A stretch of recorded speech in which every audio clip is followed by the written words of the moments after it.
This is the story of how the strong black woman trope, a role I didn't even realize I was playing, almost cost me everything. And it's the story of how I'm learning to put the pieces back together, not at some pillar of strength. Take me to the ocean beach. I want to melt under the sun under your gaze. For years, being strong was my whole identity.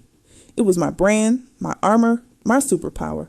I was the one who could handle anything, the one who never cracked, the one everyone called when their world was falling apart. People would look at me and say, "You're so strong." And I wore that like a badge of honor. But here's the thing about being unbreakable. When you finally shatter, you don't just crack, you explode. This is the story of how the strong black woman trope, a role I didn't even realize I was playing, almost cost me everything.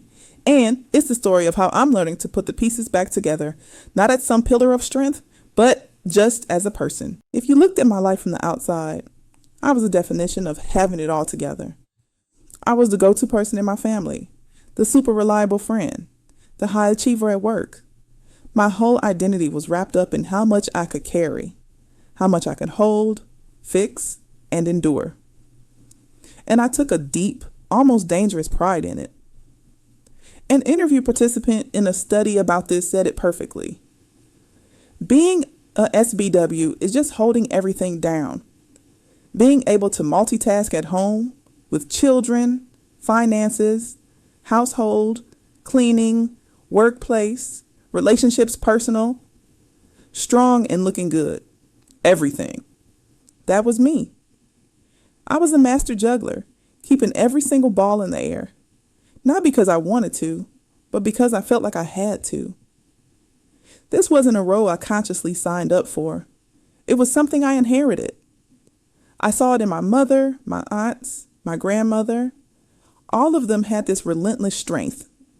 It was a coping mechanism passed down through generations, a way to survive in a world that often demands we be twice as good just to get half as much. It was a button I learned to press, a superpower I had to activate to deal with a world full of racism and misogyny. The voice in my head was always going, "Don't show weakness. Don't ask for help. Don't let them see you sweat." I truly believed my worth was tied to how productive and resilient I was. I was expected to push through anything with a confidence that didn't always match how the world was treating me. The pressure was just immense. It was all this invisible labor of managing everyone else's feelings while pushing mine down. It was the exhaustion of code switching and constantly performing, just to show I was competent and in control. I thought this was what it meant to be strong. But really, it was just slowly grinding me down to dust. The trope tells us we can handle more than others, so we get given more to handle. It's a total trap. You think you're being praised for your strength, but you're actually being isolated by it. My breaking point wasn't some big dramatic event. It was more like death by 1,000 paper cuts. It was one more, "Can you just," text. One more sleepless night worrying about a problem that wasn't even mine. One more time swallowing my own tears to comfort someone else. The final straw was something small. Someone I loved was in crisis and they called me like they always did. I remember listening, giving advice, being the calm in their storm. And after I hung up the phone, the silence in my apartment was deafening. And in that silence, I just collapsed. It wasn't a pretty cry. It was one of those full-bodied, gut-wrenching sobs that feels like it's been locked away for decades. Afterwards, I was left with this hollowed-out exhaustion that no amount of sleep could fix. My brain felt like it was wrapped in fog. I had nothing left to give anyone, especially myself. And I felt this overwhelming shame, like I had failed at the one thing I was supposed to be good at, being strong. The isolation was the worst part. I built this whole reputation as the pillar. And now that the pillar was crumbling, I had no idea how to ask for help. I felt that bitter irony another woman described in her story. No one knows it. I'm the strength for everyone. People come to talk to me, but when I need someone there for me, there's no one. I was surrounded by people who relied on me, but I felt completely alone. That's the lie of the strong black woman trope. It makes you think strength means being totally self-sufficient, but nobody is. We need community. We need softness. We need care. And I had denied myself all of it. My burnout felt so personal. But as I started to heal, I realized my story wasn't unique at all. I've been playing a role that was written for Black women centuries ago. Researchers call it the superwoman schema. It's this cultural expectation that we have to be resilient, self-sacrificing, and emotionally contained, almost always at the expense of our own health. This stereotype didn't just appear out of thin air. It started during slavery as a way for Black women to survive and resist unimaginable oppression. It was a shield. But what started as a shield has, for so many of us, turned into a cage. Society took this image of our resilience and twisted it, using it to dehumanize us and ignore our pain. The world tells you you're strong, so it doesn't have to be gentle with you, and the consequences are devastating. Buying into this superwoman idea is a huge risk factor for our health.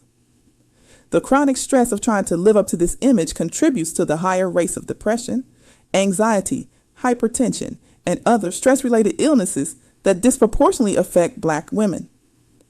It creates this pressure to be perfect that makes us afraid to show vulnerability or ask for help, which only makes our mental and physical health worse. We're expected to perform like superhumans while being treated as anything but, and it is literally making us sick. I have to ask, have you ever felt this? Have you ever felt guilty for just resting, for saying no, for not having all the answers? Let me know in the comments. I have a feeling we're about to find out just how many of us have been carrying this same weight in silence. The first step to healing was terrifying. It was admitting first to myself and then to a therapist 3 little words: I'm not okay. Saying it out loud felt like I was betraying my entire identity. The guilt was unreal. I felt like I was letting absolutely everyone down. Healing meant I had to unlearn a lifetime of conditioning. It meant completely redefining what strength even is. I had to learn that strength isn't about how much you can carry. It's about having the courage to know what to put down. It's realizing that being vulnerable isn't weakness. It's a radical act of self-preservation. As one psychotherapist, Megan Watson, put it, it's about getting back to simplicity and being well without having to resort to rigid beliefs, tough love, and resilience by overproductivity. This has led a lot of Black women to embrace what's being called the soft life. It's a conscious rebellion against the grind. It's a movement that puts peace, rest, and joy ahead of burnout and just surviving. It's about finally choosing yourself. For me, the path forward involved a few practical, life-changing things. First, I learned the power of the word no. It's a complete sentence. I started setting boundaries, not to push people away, but to protect my own peace. It was super uncomfortable at first, but it taught me that my capacity has a limit, and that's okay. Second, I started scheduling rest. I literally put do nothing in my calendar. I started treating rest and self-care like they were just as important as a work meeting, because they are. And third, I found my community. I found spaces with other Black women where I didn't have to wear the armor anymore. I found a therapist who actually understood the cultural weight I was carrying. In these spaces, I could finally be held. Taking apart this facade of the strong Black woman is a journey, not a destination. There are still days when that cape looks tempting, when I slip back into old habits. But now I know the difference between real strength and just performing it. True strength is giving yourself the grace to just be human. It's giving yourself the same compassion you give so freely to everyone else. Strong is not the rent we have to pay to exist in this world. Our worth isn't measured by our burdens. We are allowed to be soft. We are allowed to rest. We are allowed to be cared for. We are allowed to fall apart and trust that we can be put back together again. Like Jesse Williams once said, just because we're magic does not mean we're not real. We are real, and we deserve a life of gentleness, ease, and peace. If this story resonated with you, please subscribe for more conversations about healing, self-discovery, and reclaiming our own stories.